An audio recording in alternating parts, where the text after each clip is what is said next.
Welcome back to my channel. আশা করি তোমরা সবাই খুব ভালো আছো আর আমিও ভালো আছি। আবার একটা নতুন ভিডিও নিয়ে চলে আসলাম। আমি জানি না আজকের ভিডিও তোমাদের কেমন লাগবে, তো আজকের ভিডিও যদি তোমাদের ভালো লেগে থাকে তো আমার পাশে থাকার অনুরোধ জানাচ্ছি।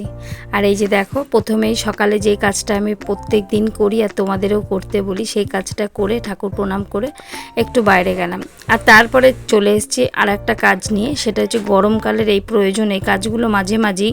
সেটা হচ্ছে গরমে ঘামে গামছা আমাদের এতটাই কি বলবো, ঘামের ময়লা যেটাকে বলে, তো সেটা আমি রোজ দিন যে সার্ফে গামছা কাচা হয় সেটা আমার হয় না, মিথ্যে বলবো না। তাই মাঝে মাঝে কি করি, যখন হয়তো 2-3 দিন পর পর তো কাচা হয়, তারপরেও দেখি কি গামছাগুলো একটু শক্ত হয়ে যাচ্ছে, তাই একটু গামছাগুলোকে গরম জল করে ভালো করে সার্ফে দেবো বলে গরম জল বসিয়ে দিয়েছি। আর এখানে দিয়ে আগের দিনে যে ছোলা ভেজানো ছিল বাবুর জন্য, সেই ছোলাটাকেও ছেঁকে জল থেকে তুলে আলাদা করে রেখে দিচ্ছি, যাতে ও ঘুম থেকে উঠে ব্রাশ করেই ও ছোলাটা খেতে পারে, তারপরে ও পড়তে যাবে।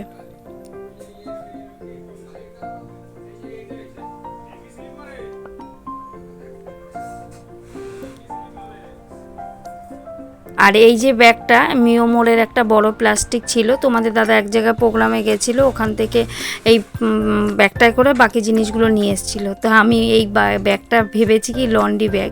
তো জামা কাপড় কাচার জন্য কিন্তু অনেকেই অনেক বাস্কেট ব্যবহার করে, আর আমি এইটার মধ্যেই ভেবেছি আগের দিনে যা যা প্রয়োজনীয় কাছাকাছি থাকবে সবাইকে বলে দিয়েছি, তোমাদের দাদা, আমার ছেলে, যে যদি কারো কাচার জিনিস থাকে তো ওখানটায় রেখে দিলে আমি বুঝতে পারবো যে এগুলো কাচতে হবে। তো এখানে রেখে দিলে আমি সকাল সকাল কাচতে বেরিয়ে যেতে পারবো। আর সকালবেলা না কাচলে না আমার ঠিক কাচা হয় না, তাই সকালটাই চেষ্টা করি কেচে নেওয়ার জন্য। আর এইদিকে চলে এসেছি, আর জলটা তো প্রচণ্ড পরিমাণে গরম, তাই ভাবলাম যে হাত দিলে তো সম্ভবই না। তো গামলাটার মধ্যে জল সামান্য একটু এর সঙ্গে মিক্সড করে নিয়ে, আর আমি আমার যে মগটা আছে ওটা দিয়েই কিন্তু এগুলোকে ভিজিয়ে দিচ্ছি।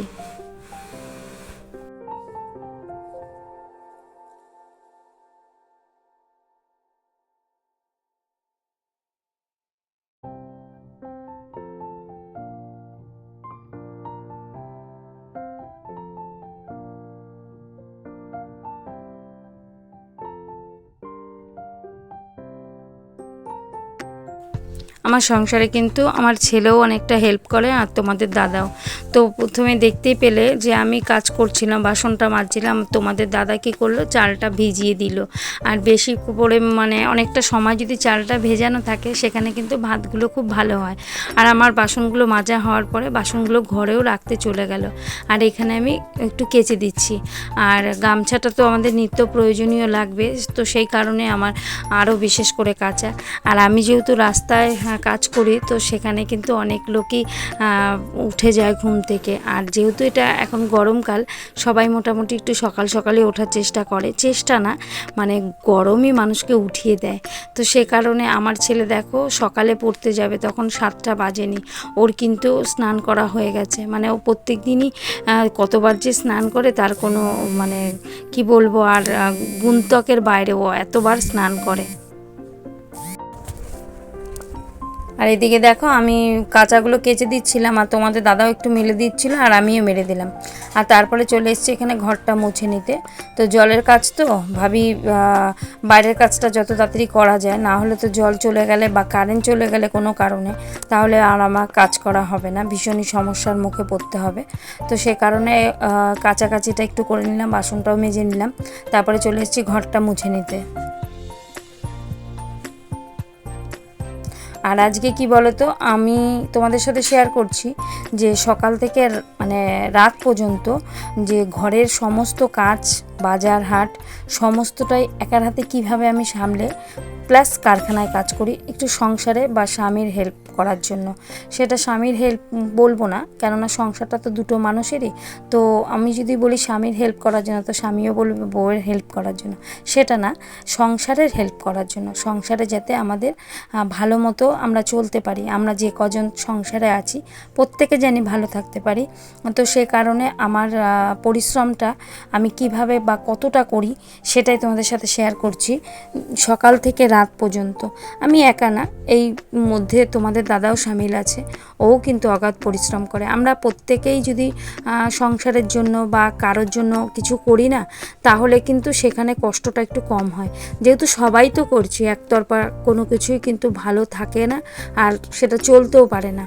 তো সে কারণেই আমি বলছি যে কারখানায় কাজ করা, ঘর সংসার সামলে, সেটা কিন্তু অতটাও সহজ না। যে কোনো মানুষই যারাই বাইরে কাজে যায় তারাই একমাত্র বোঝে যে বাইরে কাজ করে সংসারে পুরো পরিপাটি করে চলা, সেটা সত্যিই অনেকটা চাপের। কিন্তু একটু বুদ্ধি করে চললে আবার সেটাও খুব স্মুথলিভাবেই টাইম টু টাইমই সব কিছু সমাধান হয়ে যায়। হয়তো বলে না যে কারো বাড়িতে তাকে হেল্পিং হ্যান্ড রাখতে হয়, আবার কারো বাড়িতে সে নিজের কাজ করেও অন্যের বাড়ির হেল্পিং হ্যান্ড হয়। তো এটাই হচ্ছে জীবন। এদিকে দেখো সময় বাজে তখন প্রায় 7:30 মতো বেজে গেছে। তোমাদের দাদা পুজো দিচ্ছিল, আমি ঠাকুর নাম করে নিয়েছি, তারপরে আমি চাও করে নিলাম। তোমাদের দাদা পুজো দিয়ে উঠেই চাটা খেয়ে নেবে, আর এখানে শাশুড়ি মায়ের চা। তারপরে দেখো আমি চলে এসেছি বাজার করতে। তোমাদের দাদা ওইদিকে কাজে যাবে, মালটা গোছাচ্ছিল, ও যদি আসতো তাহলে ওর লেট হয়ে যাবে মাল গোছানোর জন্য। তো এখান থেকে মাছ নিয়ে নিলাম, আর নিয়ে নিলাম সবজি। তো কী মাছ নিয়েছি সেটা তোমাদের বাড়িতে গিয়ে দেখাচ্ছি। আর এখানে পটলগুলো বেশি ভালো ছিল না, তো তাও নিয়ে নিলাম 500 পরিমাণে। আর আমি বাজারে গেলে না সত্যি সত্যি কি বলবো তোমাদের, যাই অর্থ দিক না কেন তোমাদের দাদা, ওখান থেকে আমার একটা বাঁচানোর নেশা থাকে যে আমি বাঁচাবো। এটা কিন্তু মেয়ে ছেলেদের ক্ষেত্রেই হয়। তারা বাজারে গেলে যতটা সেভিংস করতে পারে বা গুছিয়ে করতে পারে, সেটা কিন্তু ছেলেরা খুব কম পারে। আবার কোনো বাড়ির ছেলেরাই বেশি পারে, মেয়েরা পারে না, ব্যতিক্রম আছে। তো বাটা মাছ নিয়ে এসেছি। আর এখানে দেখো পেঁয়াজ, টমেটো, লঙ্কা, বেগুন, আমড়া, আম এগুলো নিয়ে এসেছি। ক টাকা দিয়েছিল বলো তো? 200 টাকা দিয়েছিল। আর পরে আবার লাল শাক নেওয়া হয়েছিল একটা 10 টাকা দিয়ে। তো এগুলো নেওয়ার পরেও আমার বাজার থেকে ফিরেছিল আজকে 35 টাকা। তারপরেও তোমাদের দাদা আজকে বলেছিল কাজে যাবার সময় যে তোমার হাতে কিছু খুচরো টাকা আছে। তখন আমি রেগে গিয়ে বলছিলাম যে ও ভেবেছো যে টাকাটা আছে তাই তো? তো বলছিল যে না আমার কাছে খুচরো নেই। তা দিয়ে দিলাম তোমাদের দাদাকে 20 টাকা, তাও আমার 15 টাকা বেঁচে গেল। তো রান্না করেছি দেখো, এখানে ডিম আর আলু দিয়ে ভুজিয়া করে নিয়েছি, বাবু সকালের ভাত খাবে। আর এখানে পটল পোস্ত আর লাল শাক আর মাছের ঝোল, বাটা মাছের ঝোল করেছি, পেঁপে দিয়ে আলু দিয়ে পাতলা করে ঝোল করেছি। আর সাথে করেছিলাম আমের চাটনি। রান্না তো আমার কমপ্লিট হয়ে গেছে। এখন গ্যাসের ওভেন তাকটা মুছে নিয়ে আমি যে বললাম যে ঘর সমস্ত কাজ গুছিয়ে কমপ্লিট করে রেখেই কিন্তু আমি বাইরে যাই। তো এই কারণেই বলছি যে ঘরের সমস্ত কাজ কমপ্লিট করে যাই। সেটা হচ্ছে সকাল সকাল আমি একটু ঘুম থেকে উঠি, সেটা লেট করে উঠলে হয়তো সেটা সম্ভব হতো না। আর তোমাদের দাদা একটু হেল্প করে আমাকে, সেটাও আমার অনেকটা আসান হয়। আর আগে যখন উনুনেও রান্না করে কাটিয়েছি, এমন একটা সময় ছিল, তখনও খুব কষ্ট হতো, কিন্তু ওই সময়ের সাথে সাথে সব কিছুই ঠিকঠাক হয়ে গেছে। আর এদিকে দেখো আমি কিন্তু কাজে গেছিলাম, জলের বোতলটা ভরে নিয়েছিলাম তখন। তো আজকে তোমাদের কারখানায় গিয়ে কাজ করেছি সেটা দেখাইনি, তার একটা কারণ আছে তোমাদের বলবো। তো তারপরে বৃহস্পতিবার আজকে, আর বৃহস্পতিবার মানেই আমি চাদরটাকে চেঞ্জ করার চেষ্টা করি, ঘরটাকে একটু পরিবর্তন করার। তো এখানে আমি চাদরটাকে চেঞ্জ করে নিচ্ছি। বালিশের কাভারগুলো আজকে চেঞ্জ করব না, শুধু চাদরটাই চেঞ্জ করে নেব।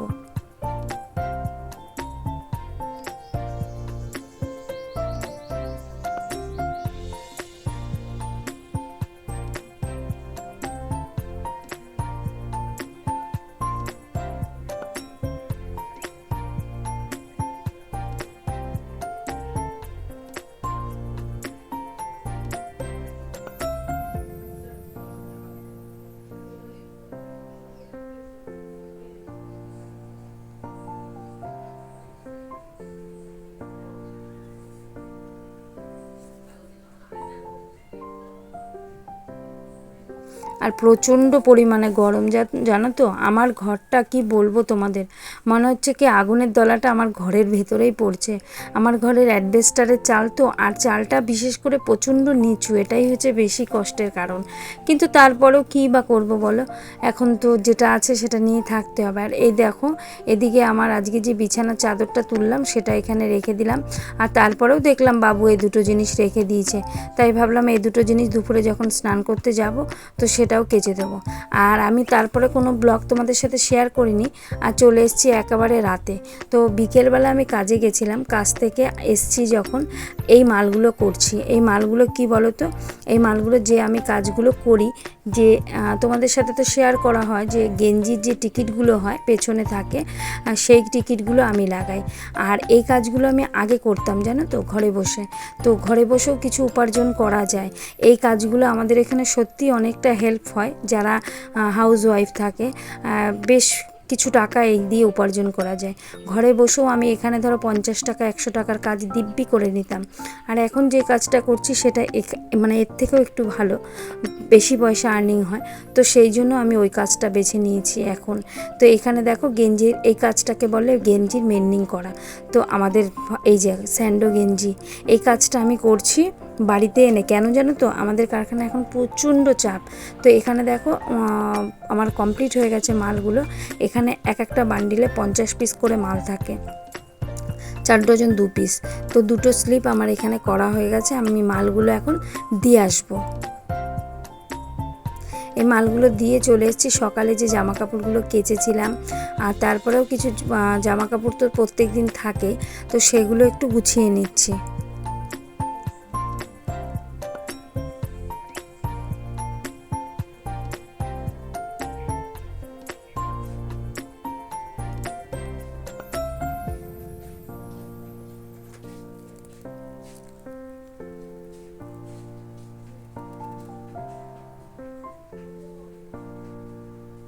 আর আমার তো জামা কাপড় সব কিছু গামলায় থাকে, তো সে কারণে আমি সব জামা কাপড় কিন্তু গুছিয়ে গামলায় রেখে দিলাম। আর গামছাগুলো থাকে বাইরে একটা দড়ি মানে টানিয়ে রেখেছি, তো ওখানে রাখবো গামছাগুলো ভাঁজ করে, যেখানেরটা সেখানে রাখারই চেষ্টা করি, তাহলেই তো প্রপারলি গোছানো হবে। আর আমার ওই চুড়িদারটা যেটা কাজে গেছিলাম সেটা কিন্তু আমি গেটের পেছনে এইভাবে মিলে রেখেছি, যেহেতু ঘামের জামা কাপড় এগুলো তো আর বিকেলে রাতে আর কাচা হয় না, তো সকালে আবার কেচে দেবো। তো এখানে গামছাগুলো গোছানো। আর এই কৌটোটা তো নিয়ে এসেছিলাম, এই কৌটো না 3টে কৌটো। তো এখানে দেখো ছোলা রেখে দিয়েছিলাম বাবুর, তো রাতে ভিজিয়ে দিচ্ছি বাবুর জন্য ছোলা। তো আজকের ভিডিও এখানে শেষ করছি। আজকের ভিডিও তোমাদের যদি ভালো লেগে থাকে তো লাইক আর কমেন্ট করতে কিন্তু ভুলো না। আর আমার চ্যানেলটি যদি তোমাদের ভালো লেগে থাকে তো আমার চ্যানেলটি সাবস্ক্রাইব করে আমার পাশে থেকে। আবার দেখা হবে নেক্সট কোনো ভিডিওতে। আজকের মতো টাটা।